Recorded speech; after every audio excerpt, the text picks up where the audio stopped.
If you've ever felt like there's a missing manual for keeping your digital stuff safe, well, you're in the right place. Today, we're going to build that manual for API security, piece by piece. So, let's get right into it. Okay, I want you to think about every single API you use or build as a digital door, right?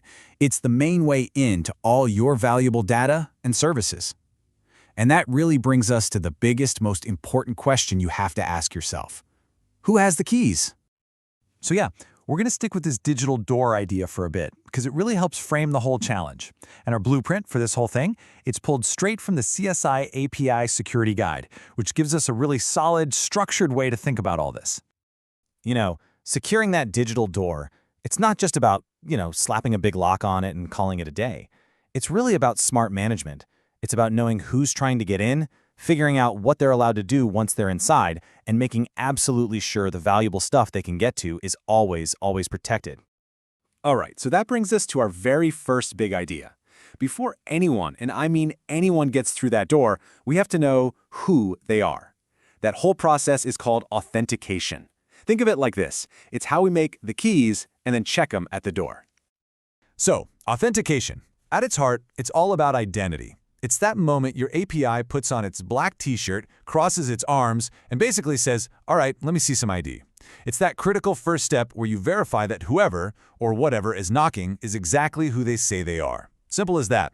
No proof, no entry. And just like you have a key for your house and a different one for your car, right? Well, there are different kinds of digital keys for different security needs. So let's run through these real quick. You've got OAuth.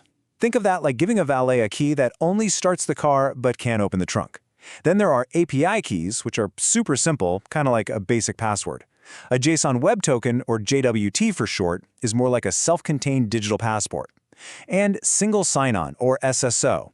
That's the master key that can securely open a bunch of different doors all at once. It all comes down to picking the right key for the right door. All right, so the bouncer checked your ID, you're in the club. Now what? Does that mean you can go anywhere you want, hop into the VIP lounge, wander backstage? Nope. That next step is called authorization. And it's not about who you are anymore, it's about what you're allowed to do. And the CIS guide gives us a really logical blueprint for this. First up, you have to decide, is your API public or private? Then you got to figure out who your users are and group them into roles, like a regular user versus a powerful admin. And finally, you give specific permissions to each of those roles.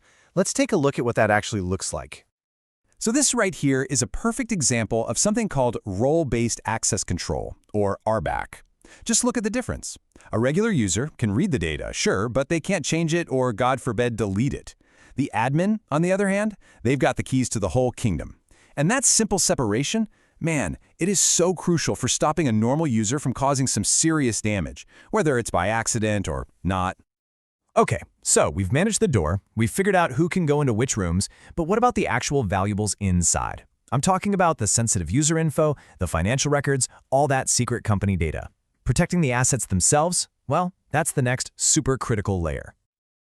Security experts basically think about data in two states. First, you have data in transit.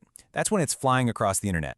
To protect that, we use SSL/TLS. That's the magic behind that little padlock you see in your browser. Then you have data at rest, which is just what it sounds like, data sitting in a database somewhere. And for that, we use heavy-duty encryption and hashing to make it totally unreadable to anyone who shouldn't be seeing it. The main point here is you gotta protect it everywhere.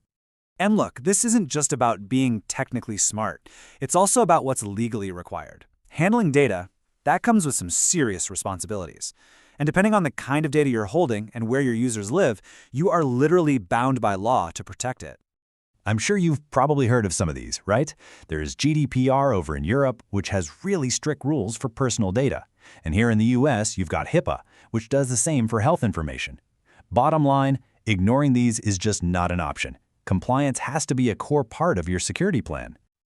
All right, so up to this point, we've basically been building up our defenses. But you know what they say, the best defense is a good offense. And in this world, that means you have to start thinking like an attacker before they actually strike. This whole proactive mindset, it's called threat modeling.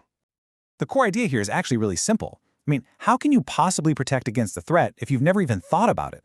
The CIS guide puts it perfectly, saying that threat modeling enhances API security by identifying risks that may otherwise go unnoticed.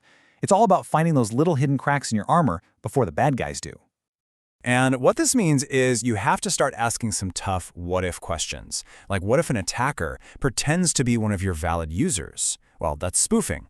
What if they grab your data on its way somewhere and change it? That's tampering. What if they just decide to crash your whole system by flooding it with requests? That's a denial of service attack.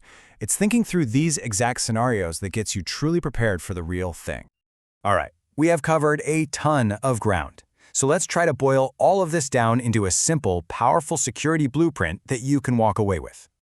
Really, it all comes down to two big principles. First, control the access. That's all about managing your keys with authentication and defining the rules with authorization. And second, protect the assets.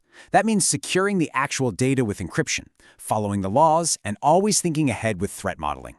Control the access, protect the assets. If you can master those two things, you are well on your way to a seriously secure API. So, we've built a pretty strong door, right?